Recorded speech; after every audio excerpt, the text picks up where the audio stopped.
Yeah, Sim, First Saturday since 2022. There's been no football whatsoever. is that right? First Saturday since 2022. No football at all. Oh, that's quite a stat. Yeah, Statman there we Sim go. coming in once again. But look, let's get into... Can't lose on a Saturday, you don't play. That's very true. But you can lose on a Sunday. But let's get into a review the Prem. As you know, it's 153 to 157 in my favour. 5 points for a completely correct scoreline, 1 point for a correct result. And the star man, once you pick that man, you can't pick them again for the rest of the season. 5 points for a goal, 2 points for an assist. Let's start off at the Etihad as Man City were held to a 1-1 draw with Everton. Sim went for 1-0 to City. I went for 0-0, so I gained a point on this one. I thought City started the game fairly well, to be honest. They got that goal with Bernardo Silva, and then Everton hit them back before half-time. But the game really hinged on that penalty, didn't it? Yeah. You know, Erling Haaland, he's just not in a good way at the moment, Erling. Can't really hit a barn door at the moment. The goals have dried up, and he gets the penalty. Poor penalty, wasn't it? And, He's not humble enough, I think. Not humble. That's the problem. Ever since he said that, he seems to be completely gone off the boil. But the game pretty much hinged on that moment. Yeah, because I think obviously it was a brilliant goal from Ndai to get Everton back in the game when it was in a moment where they were really under the cosh. They just conceded that first goal from Bernardo Silva, and I thought Foden and Savinho, I really thought they were buzzing around, like causing Everton problems, albeit struggled to create real clear opportunities. They were just looking very dangerous. I think Everton will probably feel like they had City at arm's length, but then obviously City did take the lead, and then Ndai equalised against run of play, but it was a great goal. And this City's the run the City run, they're always going to give you a chance. They're always going to, if you attack properly and exploit where the gaps are leaving, they are giving up chances, and they gave up that chance. As a really good finish by Ndai, and the whole rest of the game was basically Everton asking City, can you break us down? And they just weren't able to. I think obviously that penalty, as you say, big moment in the game. Poor penalty, really. Good save from Pickford, but poor penalty from Haaland. And he scored the rebound, but it was offside because of the follow-up. And it's just another game you can chalk up to Man City in the rut that they're in. They just can't seem to shake it at the moment. I think 1 win in 13 now. Getting close to like 20 games. There'll be 1 win in soon. Like it's on that way. It's pretty crazy. At this point, you know, they're in a massive dogfight for top 4 at this point. What are they, 7th? They are 7th, yep. Yeah, 7th. Look, how many points behind Forest now? 6. 6 points. I mean, look, I do think Forest are definitely capable of dropping a lot of points. But yeah, whether you think Forest are capable of dropping off or not, are you confident that City are going to be able to go on a run? I don't know. Again, depends on January. I said it before. I said it. I can't remember what game I said after. I think it was after. Might have been after Spurs when they lost to us 4-0. I said until they've addressed these issues in the market, I think they're completely out of it. They're going to drop a lot of points. You know what it is? Like they can look fairly good in games, but I feel like once they concede, their heads just completely drop, and they can't seem to grab themselves back in games. Yeah, and also De Bruyne, he didn't play, did he? De Bruyne. He's been out of the team for a couple of weeks. He's coming on, and he's on the bench. He just, I don't get it. Didn't play against Villa as well. He was on the bench. Their standout performer at the moment looks to be Bernardo Silva. Like he's the one that's keeping up standards, but apart from that, no one else is really performing. And then you add into the fact that the wide players just aren't scoring goals at all. Doku and Savinho are dribbling, but absolutely no end product. And when Haaland's off form and he's not scoring like he is now, then as I said it before, where are the goals coming from? Just no one apart from Haaland is scoring. No one's really stepping up. Foden got his first goal last week, but that's his first goal of the season. So it's true, no one is stepping up right now, but there is goals in that team. If players step up, like you got Bernardo Silva that can get goals, you got Foden that can get goals, you got Haaland that can get goals. Bernardo's not much of a goal scorer. Foden, yes, but Bernardo's not much of a goal scorer. He's not exactly. When's he ever got over 10 goals in a season? Probably never. Savinho and Doku. Still, 10 goals is quite significant. I mean, they could do with it right now. I don't know if he's even got like close to 10, to be honest. But didn't he get it last season? Doubt it. What, 10 goals? He's like an Iniesta, very very good player, but he doesn't really get too many goals. Yeah, true. Savinho and Doku, not many goals there. So they're just basically heavily relying on Haaland, and when he's being stifled, it's like they're just a bit neutered a bit. He still got like 15 goal contributions last year, Bernardo. So yeah, I'm not saying he's a bad player. I'm just saying he's not a massive goal scorer. No one's really scoring. And Everton, unbelievable for them. 3 consecutive draws against Chelsea, Arsenal and City. 3 draws in a row. 2 0-0s and a 1-0. Looks like you might be doing a stream in a fancy dress soon. They're still only 3 points clear of the relegation zone, though, amazingly. Still close. Still moist till by the end of the season? If they lose a few more games. If they're in the relegation zone, Moyes might still come in. All right, let's move on. Let's go to Bournemouth against Crystal Palace. It finished 0-0. Sam went for 2-2. I went for 1-1. Thought Bournemouth probably... it was a bit of a... It wasn't the greatest game of football, let's put it that way. I thought Bournemouth maybe had the better of the chances, but a player that's really standing up for them now in recent weeks is Dean Hyson. I thought another really good performance here. Man of the match. Did he get man of the match? Apparently, yeah. Last week, I think he got on the score sheet, at Spurs as well. 19-year-old centre-back making his way in the Premier League. He's doing so well for them at the moment. Yeah, obviously he has a bit of experience playing in Serie A, but obviously they saw the potential in him, Bournemouth, and they signed him up, and he's been brilliant. I think he kind of got a bit of notoriety for this goal that went viral that he scored running from like his own box or something and hitting it from 25 yards and scoring. For Jose, wasn't it? Yeah, Mourinho said he was one of the most talented centre-backs he's ever seen. He was linked with a lot of top clubs, but Bournemouth have done very well to get him, and he's bided his time. I wanted him in the summer. He's bided his time to get into the team. Senesi and Zabriani have been there, but Senesi now has a serious injury. And he's just taken his chance with both hands in that team, and he's been absolutely brilliant. Look, Bournemouth at home to Palace, they would have expected better, of course. They expected probably to win that game or cause Palace more problems. It was a fairly even game. I think Bournemouth probably had the better of the chances, but Palace, look, it's a good point for them and continues their run of, I think it's only, 2 losses in the last 10 games or something. So they are turning it around, albeit, again, still only 3 points above the relegation zone, so still quite tight. But the way they're performing, you just back them to get themselves out of trouble. Definitely. And Bournemouth, on the other hand, if they would have got the 3 points in this game, they would only be 3 points outside the top 4, which is incredible for Bournemouth and the job that Andoni Iraola is doing this season. But even so, even without the win, with 29 points, with Forest on 34 points, they've got to be so pleased with the way the season's going so far. Yeah, look, level on 5th. 5th could well be a Champions League spot this season. So, look, the way they're going... They're right in that race. Chelsea against Fulham up next. It finished 2-1 to Fulham at Stamford Bridge. Both of us went for 2-1 Chelsea wins, and Cole Palmer scores in the first half, and you're thinking it's just another routine Chelsea win. But Fulham and Marco Silva, as they've done many a time this season, said no, and they turned it around late in the game. I mean, Chelsea didn't really turn up for that second half. Fulham took advantage, and a really good 3 points for them. Fulham, man. Unbelievable against the bigger sides this season. Draw away at home to Arsenal, draw away at Liverpool, beating now Chelsea at Stamford Bridge. He's really got first time since the 70s, apparently. For them. What a big result that is for them, and the way they turned it around in that second half, very impressive. Because as you say, Chelsea were, dominating and on top, and they got that goal, and you thought it's probably going to be a routine win for Chelsea and just what they needed, but. This Fulham team, they don't know when they're beaten. They've always seemed to have some sort of tactical change up their sleeve. Marco Silva is a manager who does change things and does try and get some tactical advantages. And it was a late rally. I think it was 2 late goals, wasn't it? When did Wilson equalise? 82nd minute. Yeah, so 2 late goals, and they got the winner in the last minute. He's become a bit of a clutch player for this season, Super Harry sub. Wilson. Well, where's that come from? Did he start? No, super sub. Yeah, he's just been unbelievable off the bench. Harry Wilson.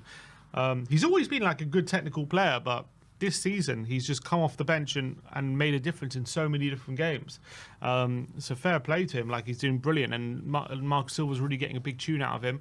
And it's an unbelievable result, and to win it in the end with Muniz was the icing on the cake. Obviously Chelsea pouring players forward for the winner, and Fulham catching them out. But Fulham have shown in terms of their ability to contain these better sides defensively and offer enough threat to get a result as well.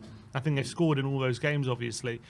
Shows what a great job Marco Silva's doing at the moment. Chelsea, on the other hand, obviously a couple of weeks ago, everyone's talking about in the title race. It's now 1 point in the last 2 games, and now they're 7 points behind with Liverpool having a game in hand. Yeah, look, the manager, the players, the fans, everyone's telling us, even when they were on that winning run, that Chelsea are not in this title race. They're too inexperienced. They're got too much frailties at in their defence, and I think that's showing at the moment. Yeah, look, they're a young team. I never thought they were ever going to be in the title race. So, look, they're still only 1 point off second, but The way Liverpool are just ruthlessly dispatching teams at the moment, their consistency, I just can't see Chelsea matching it at the moment. Look, maybe in a year's time, but I think right now... I think they'll be a real force next season. I think right now, just a year too soon for them. Yeah.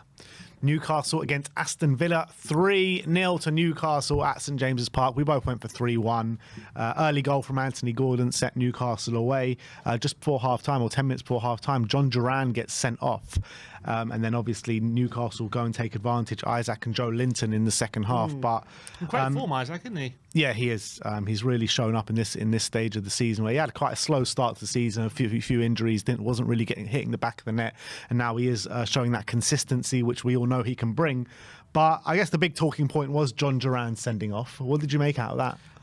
It was odd. I mean, it looks like an accident, and I want to say like he's unlucky, but also his movement is quite unnatural. You can't really explain why he moves his foot in that way onto the back of who I can't remember what player it was, but kind of stamps on the back of one of the Newcastle players, and it does kind of it looks like he slipped and it looks like an accident, but also that movement was quite unnatural. So I can understand both views of it. I can understand John Duran probably feels like he's hard done by, but also if you're a referee and you've given that decision and VAR, you're looking for VAR to overturn that, there's probably justification for VAR to say, well, actually, John Duran it didn't seem like it was a total accident. Maybe he could have gotten out of the way. Maybe he didn't have to do that. So I feel a bit for John Duran, and I think it changed the game. But obviously, Newcastle won it up at that time anyway, and Villa under the cosh. Game's in the balance, though. Game is in the balance. Brilliant goal from Anthony Gordon, by the way, to give Newcastle the lead. Brilliant goal. And look, Newcastle, by the way, is an exact example of how quickly this Premier League can change, because 2 weeks ago, they were below Tottenham. They were in the bottom half, and 3 wins in a row, and they're now fifth. You can turn very quickly.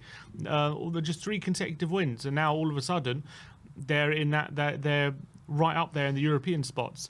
But they are in good form. They're in good form. Very good win at home to Villa. These are the kind of games where Villa do struggle in, where teams are very aggressive against them. They try and bully them. And because Villa, they kind of sometimes very passive. They can let games pass them by occasionally. And this was one of the games that kind of happened. And I know the red card changed it a lot, but they allowed Newcastle onto them, and they got quality players, and they told at the end. It could have been worse than 3-0. I think 3-0, they had some goals ruled out from VAR as well. It could have been a lot worse for Villa.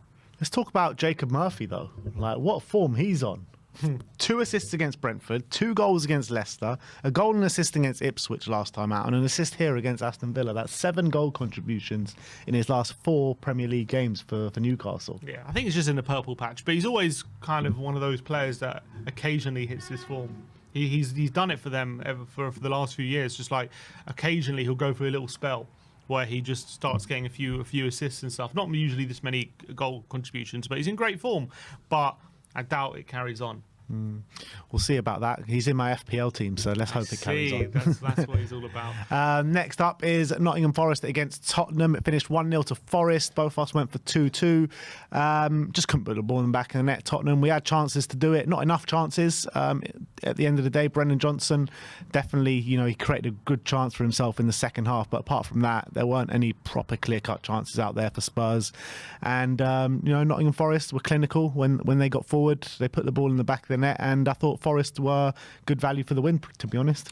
Yeah, they took their chance. It was the best chance of the game, and they took it. And it was a goal which Tottenham's midfield got parted like the Red Sea. To be honest, really disappointing. That Gibbs White had the freedom of that centre of the park to find that chance. But obviously Tottenham, a depleted Spurs, kind of contained, I think, Forest by and large, apart from that one big opportunity. But Forest allowed that to happen. They gave Tottenham the ball. They said to Spurs, try and break us down. Here's 70% of the ball. What can you do with it? And Tottenham just struggled. All the best chances they had fell to Brennan. The best one of the lot probably coming in that second half, where he takes a touch in between Murillo's legs, and probably should be slotting that home. And if he does, maybe changes the game. Matt Sells makes a big save. And then for that last 20 minutes, Forest were way too comfortable. They saw the game out, and it was a very good defensive display from them. And look, 10 now in 4th place, 1 point behind Chelsea, 2 points behind Arsenal, 5 wins in their last 6. They're just going from strength to strength at the moment, Forest. I still watch them. Look, fair play to them. They beat Spurs, and it was a good win. I still watch them, though, and I'm like, I just can't see them keeping this up. I know even the game I watched on when they beat us, like, look, they played well, don't get me wrong, but it wasn't a performance that told me like they're going to be winning, keep this winning run going. I'm telling you, they're going to go for a spell where they're not winning, when they're winless. They're in like very 5 or 6 efficient, games. though. They are very efficient. They can't keep it up. They can't keep this up. Everyone said that about Leicester. Yeah, that's a one-off though, isn't it? Like they're not going to do it, Leicester. What's keeping them in the hunt is their defense is incredible, but they can't. Like yesterday, they punished. Not yesterday, was it 2 days ago? They punished Spurs with that one chance they had with Elanga. That, there's going to be a day where that chance, they miss that chance, and then they don't get the points, and they don't create enough chances, in my opinion, to keep up this kind of form. There's going to be a spell where it's not working totally in front of goal. Look at their forward line, and Wood's in good goal scoring form. And look, they've got good forward players, but Hudson-Odoi and Langer are not going to sustain this, I don't think, in my opinion. I reckon there's going to be a spell, maybe in like February or March time, where they go 5 or 6 games without a win, and they're struggling, in my opinion. That's my prediction. But it doesn't take away from how amazing they've been, because them being in this position before the beginning of the season was unthinkable. People would have laughed at you. They would have said that Forest would be in the top 4, and also not just in the top 4, but 5 points clear in the top 4 after 18 games. It's a remarkable achievement from Nuno, and I'm not taking him away. I'm not taking away from what he's done. He's incredible, and they've built a team that's extremely hard to beat. But I still feel like going forward, they don't have enough to sustain this run of form. Yeah, I feel like even if they finish in the top 7, like if they finish 7th, that would still be a great season for them to get Conference League. Would have been an amazing at the beginning of the season, but right now, where they are 5 points clear in the top 4, I think they can finish in the top 7 this year. Top 7 because of the run they're on, but I don't think they're going to finish in the top 4. Yeah. I'd agree with that. But let's move on to Southampton against West Ham. It finished 1-0 to West Ham. Sim went for 2-0 to West Ham. I went for 1-1. So Sim gets a point here. I thought West Ham were lucky to get away with the 3 points in this one. Southampton had some big chances, could have scored. I thought maybe a draw or maybe even Southampton nicking it was probably a fair reflection of the game, but a bit of a robbery here from West Ham. Yeah, obviously I was watching Spurs games. I didn't see too much of it, but I can't even remember the Southampton. Everyone's got a new manager these days. I can't remember who's managing who, but it was Southampton manager's first game. What I could see in terms of the highlights, they had chances. Ivan Djuric. So West Ham feel like they probably got away with one, and it's a weird one, isn't it? Recently with Lopetegui, because I think in terms of run of form, they're pretty decent. Well, it's okay. It's like 2 wins and 2 draws in the past 4 games, but still their performances are just not a lot to be desired at the moment, and they got away with it, but it's still, I don't know, the feeling it seems as though there's still a lot more to be had with this West Ham team. Like, they've still got a lot more to show for with the talent they have, performance wise, that is. And even though the results have probably turned around a bit from the beginning of the season where they're losing every game, so he steadied the ship a bit, but it's still, we still haven't seen any like amazing performances at all from them, even in wins they've had. Yep. Apart from maybe the Newcastle game, where they beat Newcastle away. Even in that game, it was a kind of sit deep and soak up pressure kind of performance. But that's what Lopetegui tends to do. But it's still everyone's still not sure about him. Yeah, and if I was a West Ham fan, well, thank God I'm not. But if I was a West Ham fan, I'll definitely have a lot of questions about Lopetegui at the moment. I feel like the wins and the results that they're getting at the moment are just other teams not really taking their chances and not capitalising on the frailties that West Ham have. And look, they've got some good players there. Mm-hmm. And I feel like, Fulkrig's come back into the side and they're just not playing to his strength whatsoever. That's the reality. From Southampton's point of view, spirited display, but still probably going down. Yeah. They're going to have to go on an almighty run of many, many wins in a row if they're going to want to stay in this division. I mean, they're still, 6 points now in the Premier League? They're 9 points clear of relegation. 6 points total, yeah. Well, 6 points. they got they're 5 points still to not lose to Derby's record. Wow. Will they get the 5 points? What, from now to the end of the season? Yeah, they'll get 5 points. I mean, it's up for debate at this point. Nah, there's a whole half of a season to go. Only 6 and 1/2. Yeah, Might they'll get get less. more. I think with a new manager, I think they'll get a few more. The problem is if they let's say they lose like the next I don't know next few games, and all of a sudden once that hope that they could stay up is gone, then they could literally go on a run of like 10 losses in a row. That's true, but also sometimes when that hope is gone and they're playing without pressure, then surprise wins can come. I'm not saying they'll do it. I think this is the best chance of someone doing it since Derby, I reckon. Yeah, maybe. I wonder what Derby were on at this stage of the season when they got those points. I don't know. Wolves against Manchester United, 2-0 to Wolves at Molineux. Sim went for 1-1. I went for 2-2.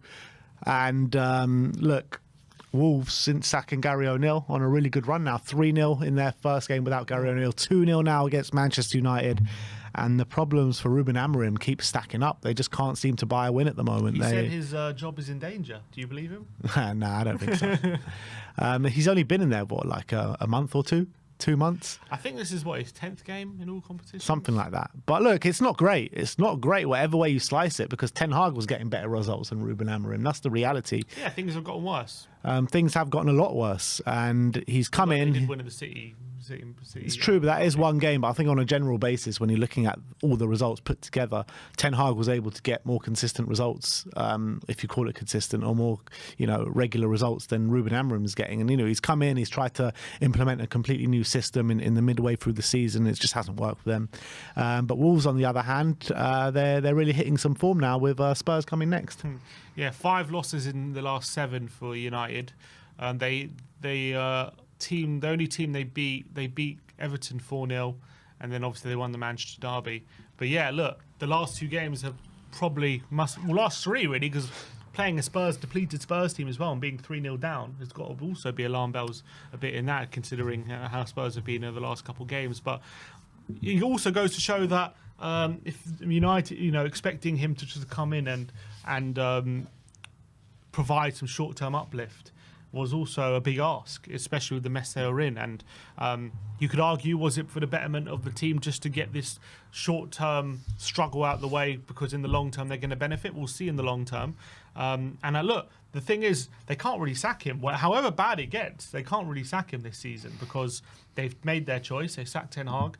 And they can't expect Amorim just to wave a magic wand and start winning games magically. He's going to have to, especially when he's changing the whole system, and also he doesn't really have the players for it at the moment. The wing backs, they're not really perfect for his system, and there's a lot of problems there. So as much as it's bad, they're just going to have to put up with it, because there's nothing they can do. I heard that the Man U hierarchy were thinking about Ruben Amorim in the summer, or very early on in the season, and they thought that the players don't match Ruben Amorim's system, so there's no point in hiring right now. And then the results kept getting worse under Ten Hag. They pulled the plug and then tried to hire him. Then they went and hired him anyway.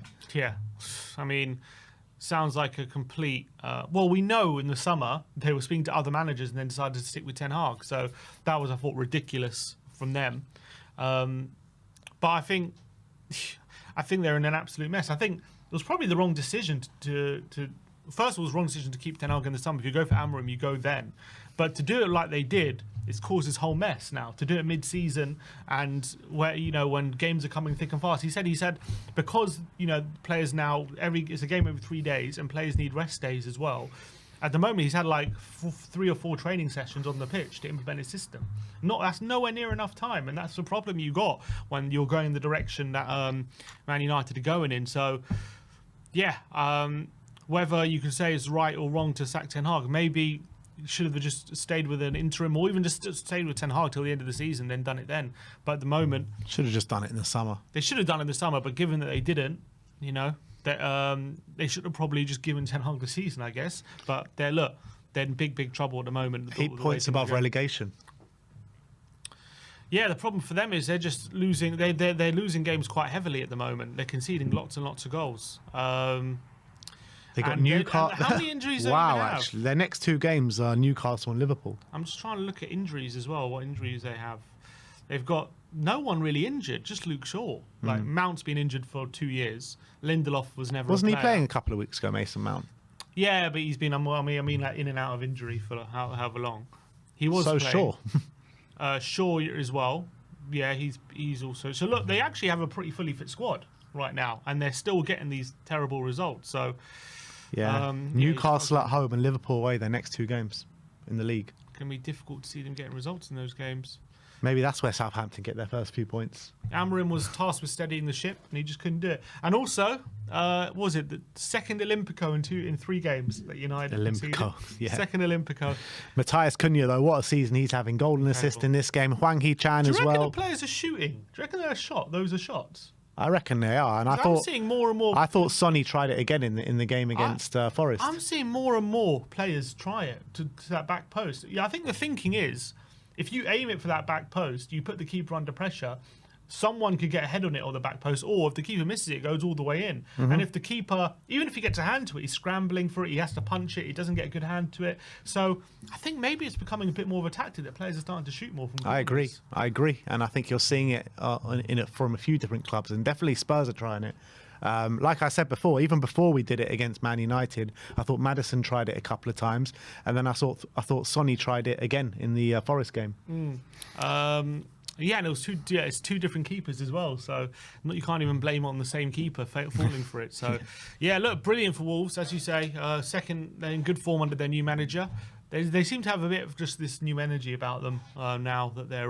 look, it's the same system. He hasn't changed the system, but new energy, I guess. Yeah. Next up is Liverpool against Leicester. Finished 3-1 to Liverpool. Sim went for 4-1. I went for 5-0, so we both gained a point for this one. Leicester took a surprising lead at Anfield early on in this game, but I mean, it was just one-way traffic from there pretty much. I thought Liverpool were just building and building and building in momentum. Once they finally got that goal, you just knew what was coming. Yeah, it was. Even though it was 1-0, I was just never in doubt, were you? Yeah. That Liverpool going to turn this around. Brilliant goal from Cody Gakpo, by the way, who's in some really good form at the moment, Cody Gakpo. And that just, again, goes to show Liverpool's front line. If Salah's not doing it, Jota will come in and score. If Jota's not doing it... When is Salah not doing it? I mean, Salah's always doing it. But like they've always got someone to step up. And this time it was Gakpo. He stepped up, got the equaliser. Curtis Jones made it 2-1. And then... pretty nonchalant finish from Salah to make it 3, and it was a comfortable win in the end. And Leicester didn't really threaten after the goal they scored. Yeah, no, it's a routine victory for Liverpool, and they're just going about their business really comfortably at the moment. Too early to call them champions elect? Yeah, I think 6 so. Points clear now with a game in hand. Well, to be honest, with the Saka injury and with the Saka news last night that he could be out to like 3+ months. I mean, we'll go into Arsenal in a minute, but I can't see anyone else but Liverpool at this stage winning it. Chelsea, I think, are going to drop off. They're already dropping off. They're 7 points behind in a game in hand. Are Liverpool going to go through a sticky period, though? Yeah, the thing is, they probably will, but are Arsenal and Chelsea going to take advantage of it? That's the thing. You know what I mean? And how many points behind are they going to be when that sticky period comes? Yeah. That's all big questions. Like, Liverpool just... That front line, the midfield, they just seem to be making loads of changes, and it doesn't affect them. I think the back line is where they're weakest in terms of numbers, but Van Dijk is staying fit at the moment. As long as that doesn't change, he's okay. They're okay. Obviously, Trent is playing a lot. Robinson, he's probably the weak link at the moment, that back line, but they just seem to be outscoring teams. Yeah. And teams don't have an answer to that attack they have. Yeah. You do kind of think, like, They're now the top what goal happens scorers in the league, by the way. if they do get an injury to like a Van Dijk or a Mohamed Salah? Like, can they will they be Salah, able to maneuver that? But even if they get an injury to Salah, I know Salah's providing week in, week out goals and assists. He's the best player in the Premier League by far this season, but they've still got other players that can fill in. They do. The thing is, apart from Darwin Núñez, all their forward players are scoring. Yeah. They're all doing well. Yeah. So, even if Salah was to pick up, and also it means that if they need to, they can take Salah out of the firing line for a game or two just to rest and make sure to prevent those injuries. Whereas Arsenal, they can't do that with Saka, which caused that injury. Must be so frustrating if you're an Arsenal fan, because it's just been then in City for the last 2 years. And then suddenly, Man City have this big drop-off, and you're thinking, Arsenal fans must be thinking, this is our year. And then Liverpool just steamroll them. Yeah, it's mental. It's mad. Arsenal this season, after 18 games, have the same points as Tottenham had last season after 18 games. Is that right? Yeah. Wow. How mad is that? Yeah. That is mad. And how many points do we have? Same as last year in terms of clubs? Probably like Forest or something. Yeah, Let's go on to Brighton against Brentford. It finished 0-0. You went for a Brentford win. I went for a Brighton win. Obviously, it was going to be a draw. Don't know what's going on with Brighton at the moment. They can't buy a win at the moment. They're going for a really sticky patch. Brentford as well, not on the greatest form as for themselves. And I thought Brighton were the ones making all the runnings, creating the chances in the first half. But neither side could break the deadlock. Yeah, they're struggling. They've even played the likes of Southampton at home recently, Palace at home, losing that game. West Ham, Leicester as well, 2-0 up and cost points there. So Brighton on a real bad run of form at the moment, winless in 6 games for them, with Villa away and Arsenal at home coming up. So not getting any easier for Brighton. I feel like, I don't know, maybe they're really, in a weird way, are they missing Welbeck? I don't know if he's injured. He's not in the team. He is injured. He's injured. Like, maybe they're missing him because that focal point just doesn't seem to be there at the moment. João Pedro, I feel like he's best when he's a bit he needs to play off him. Yeah, he needs to play off someone. He's not great when he's number 9. Mitoma, he's not. Mitoma's still doing all right, but when he crosses the ball in, there's no one in the box. And maybe Welbeck was more important to this team than people realise. Yeah, and he started the season on fire. He started the season the best he's ever started a season before. And I think you definitely got a point there. And I think Welbeck is going to be back pretty soon. So yeah, maybe their fortunes will turn. But look, Welbeck, there's no doubt about it. He was a key cog in the part of the season when they were doing really well. They just seem a bit. At the moment, they just seem a bit weak, like in the forward line. They don't seem convincing when they go forward that you look like they're going to score. I know Enciso hit the post they've still got some very good technical players but when it comes to breaking down a very stubborn Brentford team who are going to be very compact and make things difficult, and you're putting balls into the box and you're expecting João Pedro to win duels and things like that. At the moment, they're struggling. They're struggling for goals at the moment. They're really struggling to break teams down, and also because of the way they play, they're still quite open in the back and at the back. And Brentford had chances. They had that one goal ruled out for VAR. That was a very, very close call. That was a perfect counter-attack from Brentford. And Buemo had some openings as well. They could have easily gotten a goal. They'll probably be a bit annoyed. They missed some chance on the counter. So, look, I think it's a good point for Brentford. Is that their first time they haven't lost away from home? Who? Brentford. Because they've been on that massive losing run. Yeah, I think it is. That's I think it is. Second point. So second point. Still winless. So second point away from home. But yeah, Brighton... after starting the season so well, a bit disappointing how they've dropped so many points. But look, this is this season. This is what I was saying before. Like, it's so brutal. Once you have a slight drop off, you can go on these long windless runs because every team is so much better, I feel, than they were last year. So because there's so many better teams, as soon as your team has a slight drop off, you're in trouble. Let's finish off with Arsenal against Ipswich. Finished 1-0 to Arsenal at the Emirates. Both of us went for 2-0.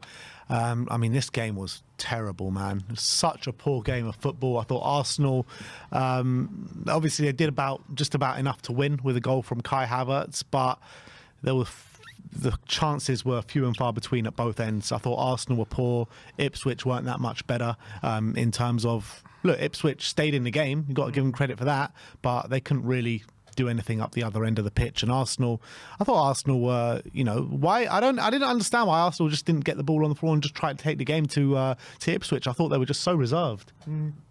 I feel like if this was evidence of what Arsenal are going to be like without Saka. But Arsenal have been like this all season, pretty much. Yeah, They've showed signs of this all season. Yes, but even with Saka. But as long as Saka was on the pitch, he could he could provide a goal or an assist out of nothing, even when they were playing like this. And that was the thing. That's why I think it's such a worry that he's out, because he would literally provide things out of the blue. He would basically get in the box or score a goal or just go on a dribble, win a penalty, or create a crossing assist or something out of nothing, even when Arsenal were looking a bit lethargic or weren't really on their game. And now he's out. They don't have that maverick on the pitch that can just provide something. So I honestly can see a lot more performances like this where they are struggling to break teams down and they don't have that special talent. So look, they got the win, but it just wasn't convincing at all. And they come up against a team with a bit more quality. And maybe it's they don't win this game. Just wasn't a convincing performance. As much as they did deserve the win, because they probably did enough to win. But if I was an Arsenal fan, it wouldn't be a game where I look at it thinking we'll be all right without Saka. It'll be a game like alarm bells will be ringing. I do wonder, will they dip into the market? They have to. If Saka's going to be out for the best, part of the season now. They're saying he's not going to be back till like March, April, May, even May. Like, we don't know just yet. He had surgery, which is going to keep him out for a long time. So if he's going to be out, and he's been their main source of goals this season, I don't know. They have to dip into the market, in my opinion. Yeah, I mean, what kind of winger do they go for? It's difficult in this market. Maybe they look to get the Bakayoko in. Yeah. Moani on loan to the end of the season. Something like that. Could do with someone who can play number 9 as well, potentially. So, be interesting to see what they do. Arteta said he's not going to go for anything unless an unbelievable opportunity appears itself. So we'll have to wait and see.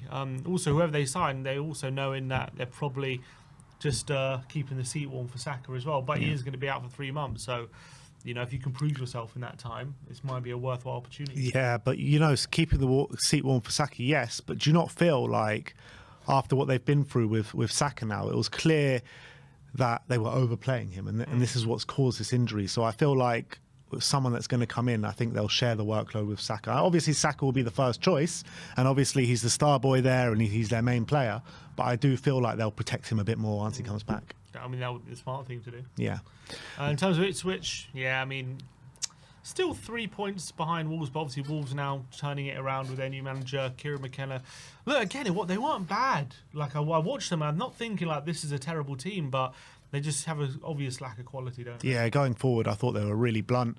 I thought Jack Clark, when he came on, was going to do something, but unfortunately didn't. They had that one shot deflected right at the end, last kick of the game. You thought, is it going to fall for them? But it didn't quite, and that was all they had, really. Yeah, and that's that. Star men, Sim went for Diaz, I went for Jota. Both didn't start the game, obviously, in true Starman cars. Diaz didn't even get on the pitch. Jota came on in the latter stages.